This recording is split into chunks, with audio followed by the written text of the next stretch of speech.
Hello folks, a little bit different Gerry Can today. It's more or less an unboxing meets a Gerry Can because I've been sent through a box of folded space. So this company makes inserts for board games, and anybody who's been paying attention will have seen that I've been playing Shay in Undaunted Stalingrad, which you can see beside me. It does come with inserts, which are vac molded plastic. So they're thin, they're relatively robust. They have nice covers and stuff on them. But this is just if people are looking to go for an increased quality of life for board games, and especially board games like Stalingrad that have multiple replayability in them, so you're constantly taking bits and pieces out, moving them around. This setup here is just a bit more robust in the long term, or at least that's the hope. So I've not looked at this at all yet. So we'll have a shifty and see what you get. So the idea is I'll unbox this, then I'll put it together, possibly on camera, have a look, see how that goes. What you need to do, and then finish it off by transferring everything from Stalingrad into the new box. So, packaging itself unfolds, which is quite nice. It can go away, and we are left with a set of instructions. These are also on the website. I did see that there is a QR code there, which presumably will redirect you to this. So 2 pages of instructions, or 1 page double-sided, depending on how pedantic you are. It looks relatively simple, and does tell you which tray is what and where they go. So 7 sheets, 2 double-sided, 3 single-sided sheets. Assemble the trays into the original game box as shown. PVA glue is required when assembling the trays, and make sure you dry assemble each tray first before gluing them. So as you can see, we have our 7 trays here. They are foam core, or depending on what you call these things, foam board, or artist's board, or what's the other one used for setting up pictures and photograph, mounting board. So it's 2 layers of card with a thin sandwich, so veneered onto a piece of EVA foam. So it's not the standard styrene insert. It's EVA, which is a bit lighter, a bit more robust. So, as we can see here, we have our board tiles 501 to 807, 103 to 411. So these are the actual Stalingrad city tiles. Then boards B and C. So the bottom of the insert tells you what is going to go into them. This is the bottom of the actual card decks that you run your armies from, so available, locked, upgrade and reserves, and then anybody who's been killed or replaced goes into the removed section. So being that Osprey have licensed this as the official insert, they also contain artwork from Stalingrad itself. So there you can see one of the Fog of War cards, sort of writ large, which is a nice feature on the actual sides of the trays. And there we have the 3 from the box art front cover. I like this, where it tells you what is going into the trays. It's the biggest issue I have with the trays as is, in that you just kind of put them in wherever you want, which is fine for some things, but other bits and pieces sort of get mixed together. So the quality of the print is excellent. They have a satin finish, so not high gloss, but glossy enough that you shouldn't have too many problems with marks or stains that you can't just remove. German Army tray here. And there's the Osprey Games logo. As far as removing bits and pieces, just pop one. So that just slides straight out, which is excellent. And it's a nice clean punch, because what you don't want to be doing is having to go round with a scalpel and make sure that everything comes out exactly as you want it. So that's excellent. Right, let's get set up and start putting this thing together then. All right, I'm back. I have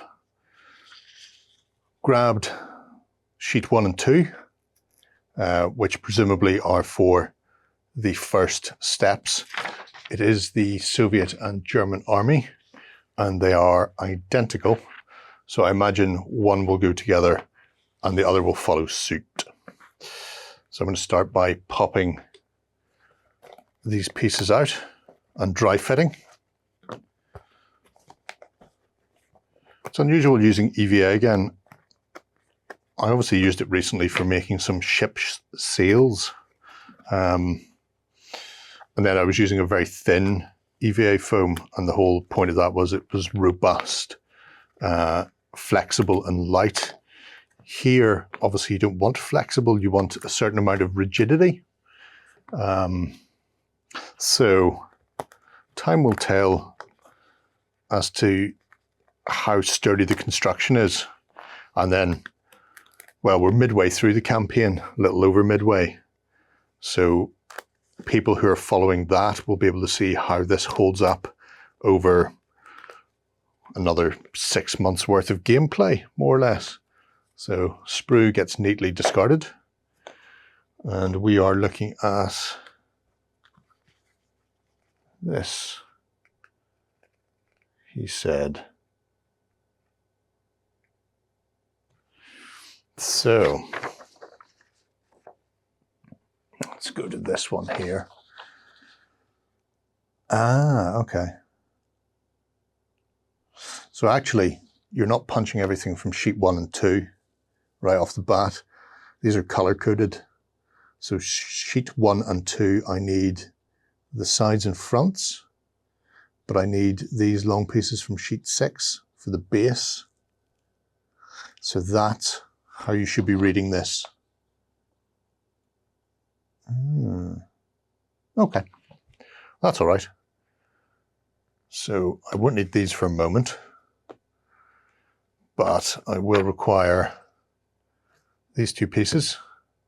The rest of this I'll stack up to one side and come back to. I require sheet 6 though. So 3, 4, 5, 6. 6 is our big deck piece. Don't want this, do want this. Do I? Yes. And then I want this long section as well. Okay. Long section is 2 pieces, and then this tray comes out. So, sections. I need to punch out, tell you what, a small knife or a pen would have been handy, because I don't really have fingernails. They punched out relatively easily.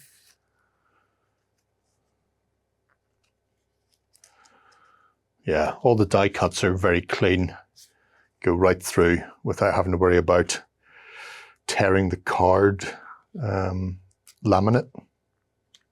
I'm using lots of big words today, aren't I? Laminate and veneers. So, presumably we'll want our clean section on the inside. So then you get your nice external artwork. Otherwise, that would be a bit rum. So if that goes on one side, oh, you want both pieces on. Where's my other piece then? Have I stacked another piece somewhere else? I don't feel like I have.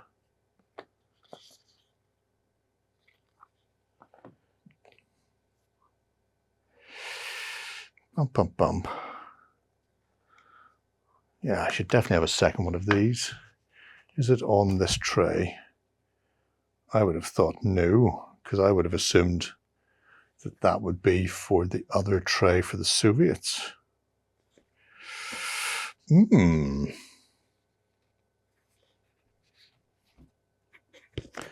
Just have a scally through the other trays.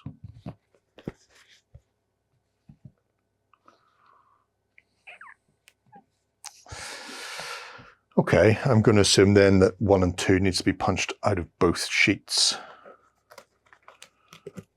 I mean, that still makes sense. That's 2 sides and an edge. If this is blindingly obvious to people, you know, well done you. It's the first time I've made a board game tray insert. I believe they're very much the coming thing.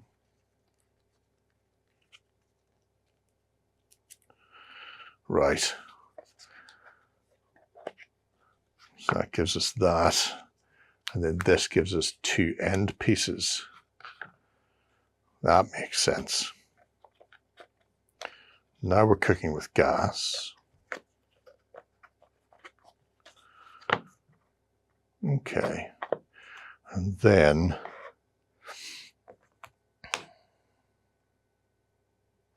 short divide goes in next. And then long divide goes over. And that gives us our little 2x2 tray for holding objective markers, tunnels, route markers, control points, and then the mission points themselves. That's quite cute, rebated in the bottom. It does feel like it's going to be relatively sturdy. Let's grab a bit of glue and start sticking this together then. Take the center piece out and take our ends off.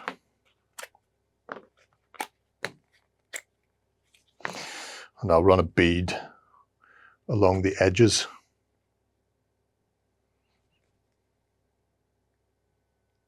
And we'll see how this goes. Don't worry, I won't be doing this for everyone. I just want to get one of the trays done so we can see how it goes together. If you are putting things like this together, use a decent PVA or a wood glue. Sometimes you'll find that you get very cheap PVA, which is fine for basing. However, if you're building something, you want it to be a bit better. There are grades of PVA. If you're unaware, I could do a bit across those, but I don't know if I can be bothered. He said immediately doing it. Another thing to look out for is if you're going to be building something like this that has a print or design on it, when I push that in, you may be able to see a bead of glue in there.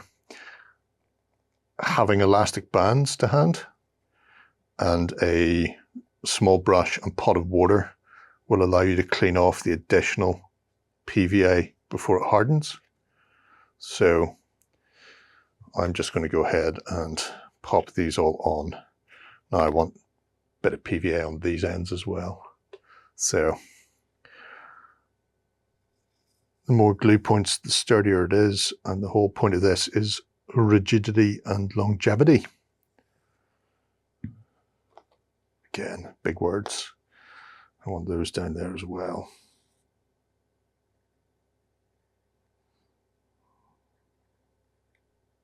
Across the base.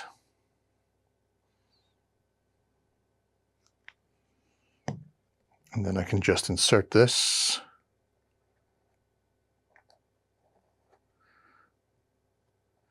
And push it down. Right. I I'm going to get a bit of water and a brush and clean off the PVA on the inside, and then we shall leave it to one side to dry. So I shall be right back. Okay, back with the first one working on. So what I've done is use elastic bands. As you can see, 3 elastic bands to try and tighten it up while it glues in place. Obviously PVA takes a while to glue. Once it's tight, some of the PVA obviously squeezes out into the joins, and then just use a wet brush, large wet brush, and just run it down, which gives you more surface contact across it. Also, don't forget to do the underneath. You can see there's quite a large bead. Maybe you can't. Hopefully you can. Quite a large bead of PVA there that's squeezed out. And it just allows you to clean those parts up. And just gives you a bit more strength and rigidity. Now, because I'm using elastic bands, it's a little bit tight. And I'm getting slight deformation. You can see there it's sort of pinched in a little. Where am I? There I am. So it's pinched in a little. When that comes off, hopefully that will flatten out over time. But I don't want to pull it apart while I'm gluing it. So let's not do that. It does remind me of building foam core buildings though. I wouldn't use elastic bands when I'm putting buildings together. I would actually use dressmaker pins, and you can push them through the cardboard into the foam behind and hold it all perfectly square without worrying about any of these sort of slight dents or creases occurring. I don't want to do that here for 2 reasons. One, I'm not at home and don't have my selection of dressmaker pins. I know, terrible. But the other is, these have got really nice designs on them that have been printed there. And if you start pushing pins through, yes, they're only pinholes, but you're going to see a lot of pinholes appearing all over. So I'm hoping the elastic band will do the trick, hold it in place till the glue takes, and then I can remove them and those slight imperfections will disappear. Fingers crossed. A third way of doing it would be PVA, but then use super glue to tack the corners, and then that way you can hold it together for a few seconds. The super glue will take. Because this is an exposed EVA core, I don't know how EVA reacts to super glue. I do know if it's regular foam core with a polystyrene center, expanded styrene rather, it hates super glue. It will melt it away. You do not want to do that with regular foam core. If you're making buildings as well, don't do it. EVA, I haven't experimented enough with to know whether or not super glue will be good, bad, or indifferent to it. So elastic bands it is. That's the first box done, or the first insert. I'm going to crack on and get the rest of these done. And when I come back, I should have a whole set's worth in front of me. So don't go away. There'll be just a swish. Okay, I'm back. Pretty much everything built. There's one little thing I wanted to show you with this particular build before I complete it. So here we have the main card tray.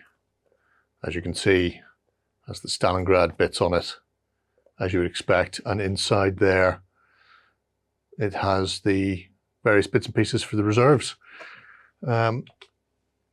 If we look, that's probably better staying on that one. If we look in here, these 2 central sections go in first. It's a little sub-assembly. So, in fact, it's this little sub-assembly here. So 2 pieces, 2 uprights, your other piece goes on and then it slots in. So this center section. Now, you might be able to see there, he said, possibly. So the sides where it meets blue and red, it's all color coded. It's very easy to put them on back to front. This is why you need to dry fit everything. So the blue obviously faces the blue side, the red faces the red side. But when you come to these little bits here, you can actually invert them. You can see the top of the insert is weathered. It's all blackened, soot marked. So when you come to put these little bits in, you want to keep the top sides, probably see it a bit better on the red maybe, with the soot. And then the bottom is very crisp and clean. There's no weathering on it. So just those two pieces there, instead of inverting them, you just want to have them the right way up. And then you've got a little topper piece that you just pop in that way around to show the red and the blue half, which I just thought was a nice little feature. After that, the only thing remaining to do then is the segregators, the dividers for the cards. They just need to be glued in place. And then I just need to leave it overnight. Once it's all had a full night's drying, and in this weather, a night is all it needs, I should have some very robust little trays. So I'm going to actually come back in the morning and then show you how it looks and get it into the box and see the trays it's replacing. And that'll be the end of it. So I'll see you in the morning. Okay, it's morning after the night before. Everything is done and dusted. As you can see here, I have all my trays, so my cards, the two for the city blocks, my generic tokens, plus my specific tokens for both the Soviet and Germans. Right way up, there we go. So all I need to do now is propagate this. If I drop Stalingrad, if you haven't seen how Stalingrad comes, I'm going to remove the books and shove that to one side. So this is Stalingrad. So off the top we have one massive plastic tray which has all of the tiles for the city.